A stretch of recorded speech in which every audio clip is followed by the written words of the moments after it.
আমি যদি আজ ঠিক সময় না পৌঁছতাম, যদি আরো ভয়ঙ্কর কিছু হতো মা, তুমি ওকে একটু বোঝাও, ও যেন একটু সাবধান হয়। আজকালকার রাস্তাঘাট ভালো নয়।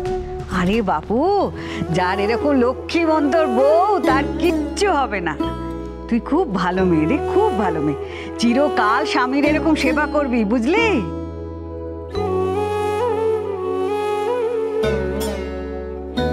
ফুল পিসির জবাব নেই, কখন যে কি মুডে থাকে বোঝাই মুশকিল। এই তো কনকের শ্রাদ্ধ করছিল, আবার এই পাল্টি খেয়ে গেল।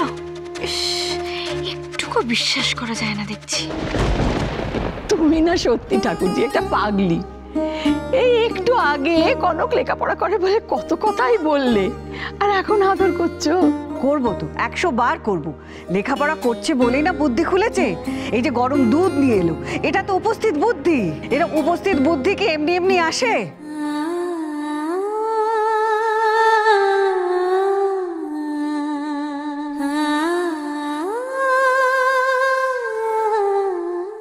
একদিন মর্নিং ওয়াকে বেরিয়েই যা দৃষ্টান্ত দিলি দাদা ভাই, আমি তো আর এসবের মধ্যে একদম নেই বাবা। এই ঝিলমিল, দেখেছো তো দাদা ভাইয়ের অবস্থা? কাল থেকে কিন্তু সকাল 8টা-9টার আগে আমাকে একদম ঘুম থেকে ডাকবে না। বাবা অভ্র, এরকম অবস্থায় কোথায় সাত্তকীর পাশে দাঁড়াবি তা না, শুধু নিজের কথাটা ভাবছিস। এটা একটা সামান্য চোট। আসুন, আমি অফিসে যাব, কিন্তু একটু লেট হবে।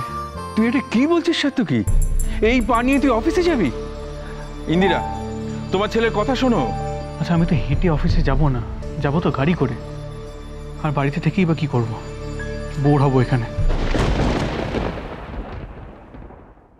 হ্যাটস অফ টু ইউ দাদা ভাই। বাড়িতে বউ আছে, সবাই আছে, আর তুই বলছিস বাড়িতে বোর হবি? অফিসে গিয়ে কি রোজ এনজয় করিস? শোনো ব্রো, কাজটাকে আমি ভালোবাসি, তাই কাজ করলে আমি বোর হই না। এই শোন, আর একটা কথা বলবি না তুই, বুঝলি? চুপচাপ ঘরে রেস্ট করতো। আরে আমি আর বাবা আছি তো, সব সামলে নেব। চিন্তা করছিস খালি। ও ব্রো, এইদিকে অনেক ইম্পর্টেন্ট কাজ আছে, তুই কি করে সব সামলে নিবি? দাদা ভাই, তোমার ভাইটা কিন্তু আর ছোট্টটি নেই। তোমারও কিন্তু ওর ওপর আস্তে আস্তে ভরসা করা উচিত। কি ছোট মা, আমি কি কিছু ভুল বললাম? অভ্র তো কিছু কাজ শিখেছে নাকি? আর তাছাড়া সময় অসময়ে যদি কাজে না আসে, তাহলে কাজ শিখে লাভটাই বাকি। ঝিলমিল কিন্তু ঠিকই বলেছে সাত্তকী। তুই দেখ না তোর ভাই এই কদিন কি করে আর না করে, অভ্রের একটা টেস্টও হয়ে যাবে। দাদা, অভ্রর উপর আমার সম্পূর্ণ আস্থা আছে। ব্যাস, এবার সবার মতামত শুনে নিয়েছিস, এবার চল তোকে ঘরে রেখে আসি। এই আবার কি কথা অভ্র? দাদা ভাই কি কোনো জিনিস নাকি যে ঘরে রেখে আসবে? ওফো মা, তুমি না বড্ড ভুল ধরো। আচ্ছা ঠিক আছে, ঘরে ওকে পৌঁছে দিয়ে হেল্প করি, এটা চলবে? হ্যাঁ চল, আমি হেল্প করছি। থাক ম্যাডাম, আপনি প্লিজ যান। দুদিন বাদে আপনার বিয়ে, আপনার কিছু হলে পরে অরূপ এসে আমাকে ধোলাই দেবে। তুই না, আমি একাই পারবো, যাও। এই বৌমনি, দেখো না ছোট ভাই কিরম করছে। দেখি দাদা ভাই, খুব লেগেছে না? আয় আয় আমার কাছে। কি হচ্ছে নাকি? আরে আমি কি বাচ্চা ছেলে নাকি? শোন, একটা কথা বলবি না বলে দিচ্ছি, আজকে থেকে আমি সাত্তকী আর তুই অভ্র। আমি দাদা ভাই তোর, বুঝলি? যা বলবো চুপচাপ করবি।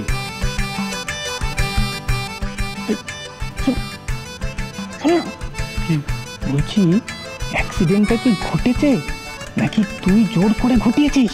মানে মানে বৌরানির সাথে বাড়িতে থেকে চুটিয়ে প্রেম করবি?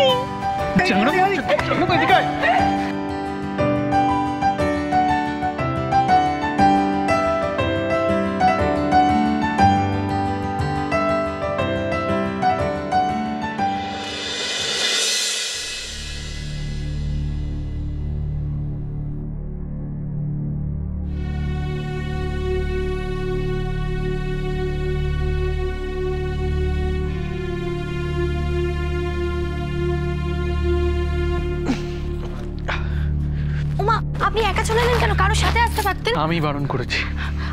আচ্ছা ঠিক আছে, আপনি ভেতরে চলে নিন, পানি বেশিক্ষণ। আমি ধরছি না, আমি পারবো। আস্তে আস্তে আস্তে আস্তে, আমার কাছে চলুন, আস্তে, সাবধানে।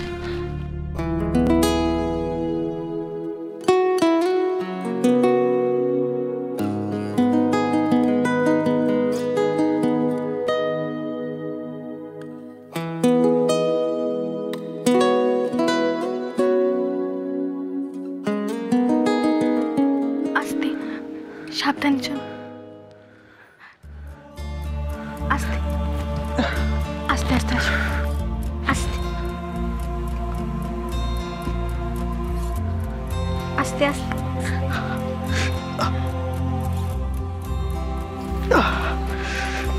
পাটা তুলুন, আস্তে করে। প্রথমে আমি আপনার মাথা ধুয়ে গা মুছিয়ে দেবো, তারপর ব্রেকফাস্ট দেবো, তারপর আপনাকে অনেকগুলো ওষুধ খেতে হবে। ওয়েট, তোমাকে এসব করতে কে বলেছে? আর তোমাকে তো আমি এ ঘরে আসতে বারণ করেছিলাম, তাহলে?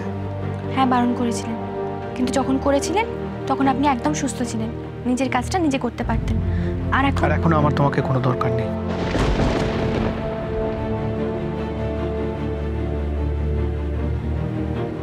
কি হলো, দাঁড়িয়েছো কেন? আমার কোনো হেল্প লাগবে না, তোমার কোনো দরকার নেই এখানে। জানি, কিন্তু আমার দরকার আছে। মানে হোয়াট ডিড ইউ সে? আপনাকে বললেও আপনি বুঝবেন না।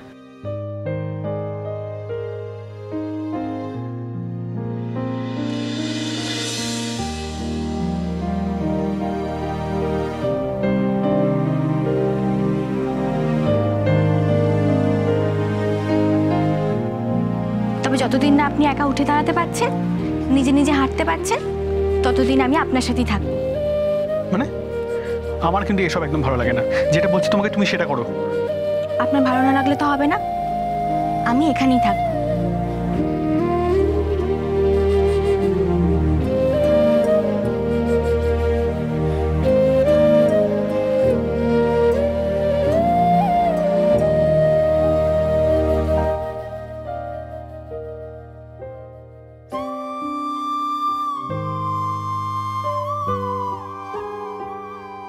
আর মাত্র কটা দিন, তোমাকে দেওয়া কথা তোমার ছোট মা রাখবেই সাত্তকী। অ্যানিভার্সারিতে সারপ্রাইজ গিফটের জন্য তৈরি থেকো।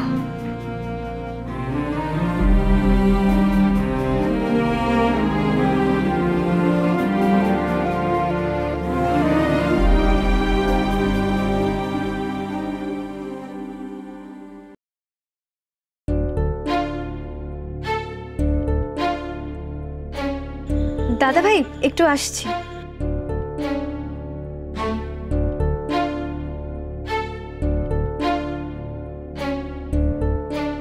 তুমি হঠাৎ এসব করছো? কনক কোথায়?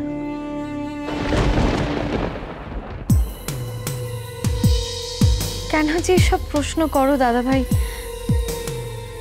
বুঝলাম না। না মানে, তুমি এত ভালো মানুষ, এসব প্রশ্নের উত্তর যে কি করে আমি দেব? তুমি কি আদৌ জানো কনক কোথায়? আর কোথায়?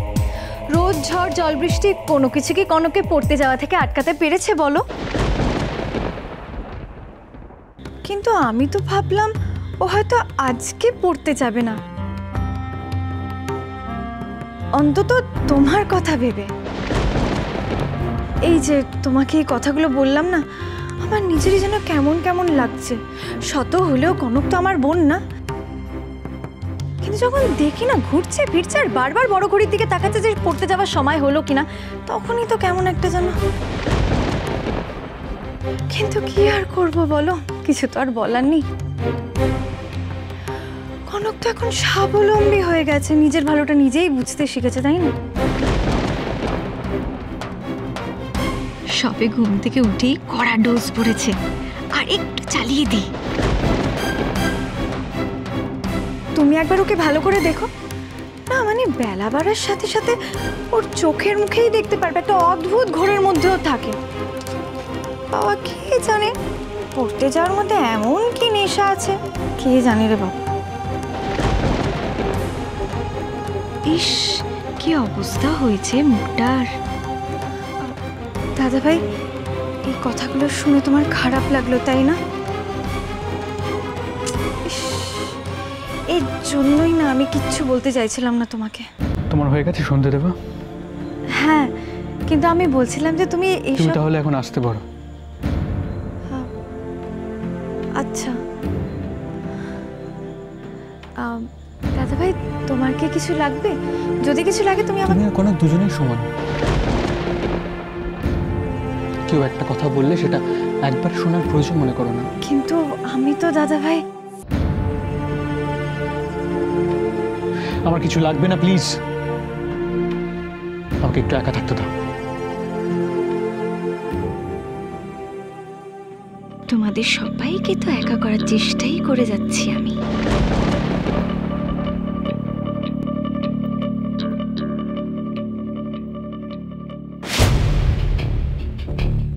তুমি একবার ওকে ভালো করে দেখো না, মানে বেলা বাড়ার সাথে সাথে ওর চোখের মুখেই দেখতে পারবে একটা অদ্ভুত ঘোরের মধ্যেও থাকে। বাবা কে জানে পড়তে যাওয়ার মতো এমন কি নেশা আছে।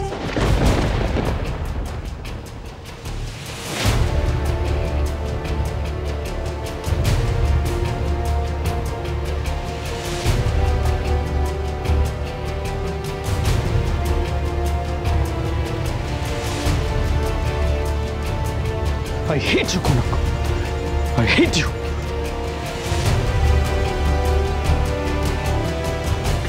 I hate you, Konak.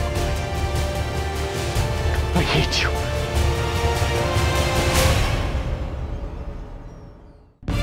হ্যাঁ কনক, অনেক তো হলো।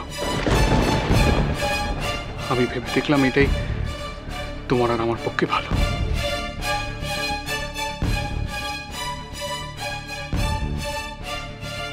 আমি তোমাকে ডিভোর্স দেব। না